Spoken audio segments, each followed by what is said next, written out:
In this video, we're going to discuss how we can get more consistent gains through Xylanase application.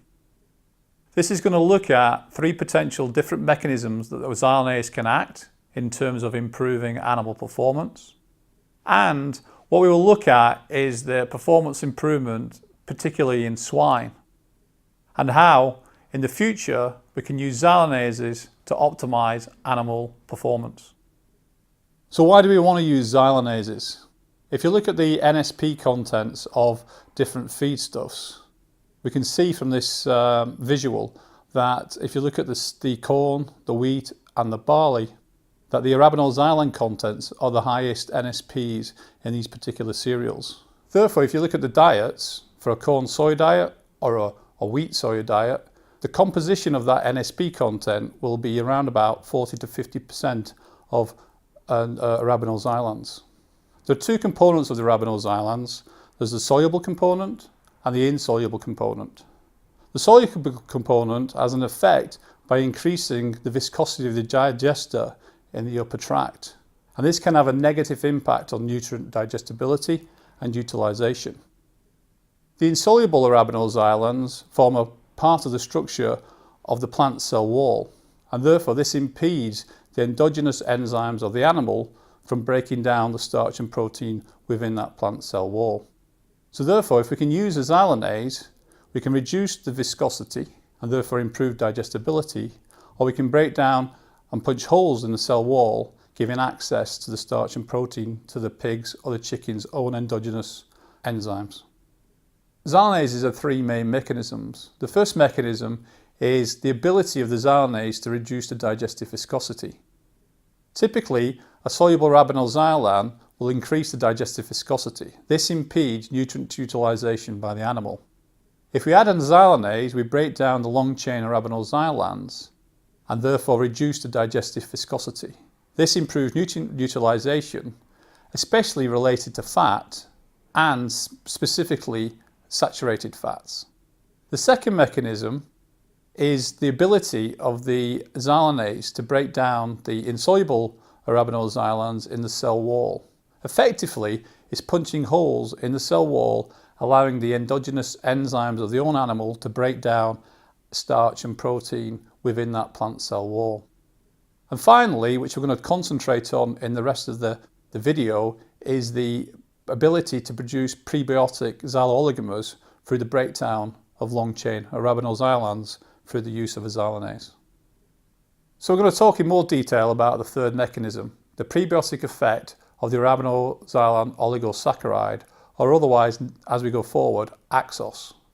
If you look at the top left under the screen, and we go through this in a clockwise motion, you can see that in the top left visual 1, the long-chain Arabinoxylan is broken down by the Xylanase into small-chain xylo-oligomers.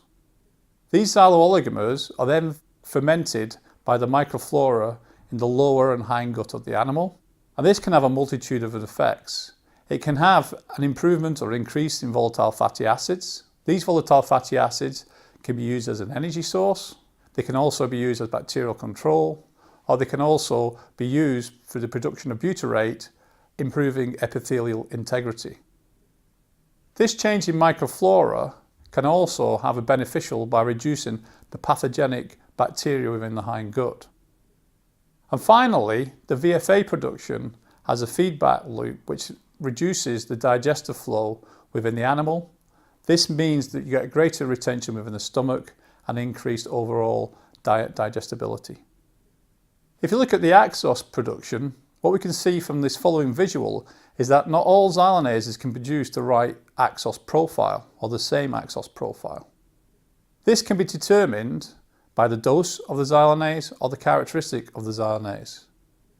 In this graph, what we can see is that there are different profiles of Axos with 4 different Xylanases. At the bottom of the graph, what you can see is X1 to X7, and that gives you the chain length of the particular xylo-oligomer. So X7 has got 7 links, and X1 is effectively xylose. If you look at the enzymes 2, 3 and 4, you can see that predominantly they're producing an X4 and X5 length chains of xylo-oligomers. However, if you look at the enzyme 1, you see there is a high concentration of xylose. We do know that xylose can be negative to the animal, and it's not something that we generally want to produce in terms of improving production efficiencies and animal performance. How do we know that xyloligomers produced by Xylanase can have an impact on the animal? This following trial was conducted by Cortan, and what it shows is that xyloligomers produced by incubating wheat bran with a Xylanase can improve broiler performance.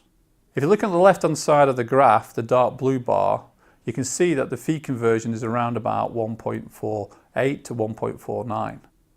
As we then take in these xyloligomers and add it to a wheat-based diet, adding it at 0.03%, 0.06%, 0.12%, 0.25% and 0.5%, we do see an improvement whereby it's significant at the 0.5% level.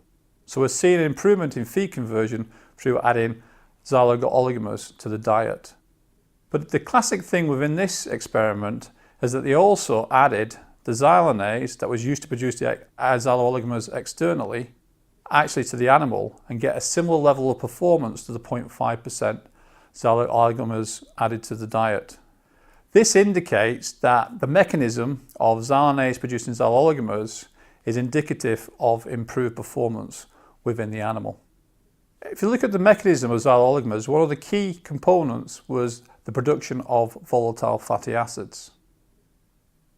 In this following graph or visual, what you can see is we did a trial conducted in weaned to finished pigs looking at the impact of adding a Xylanase to a corn soy distillers based ration.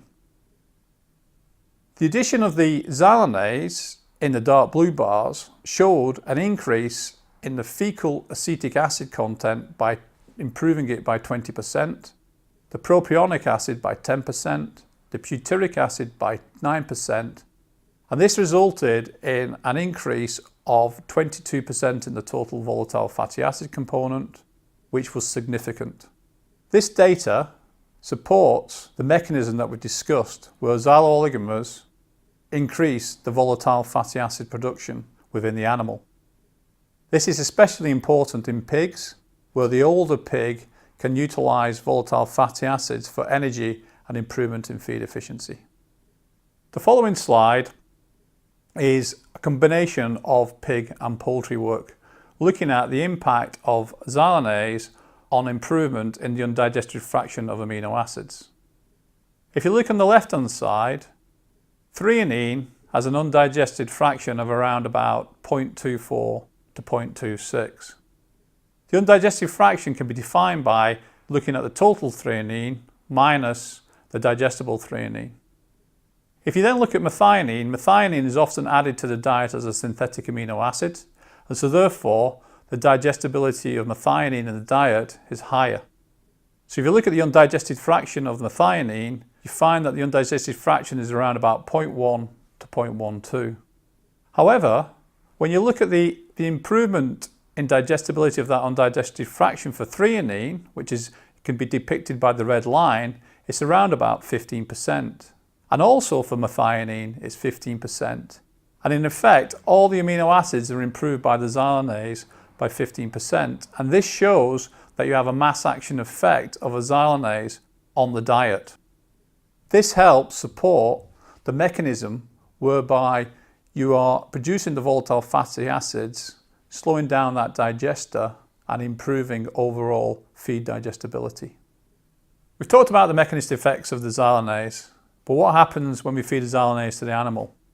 This is a trial that was conducted in the US in finisher pigs, fed corn, soy and distillers. In the trial, the pigs were either fed the control diet or the control diet plus the Xylanase from day 20 to day 146, or in effect slaughter.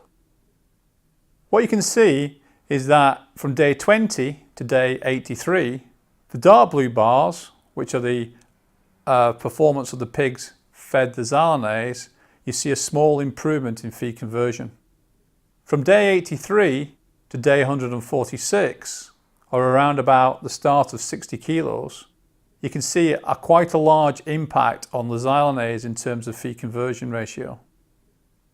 This helps support the mechanism Because what we believe may be happening in this particular case is that we are seeing an increase in the volatile fatty acids that we had discussed previously, and that the pig can start to utilize those volatile fatty acids as an energy source, which then results in this dramatic effect on feed conversion ratio.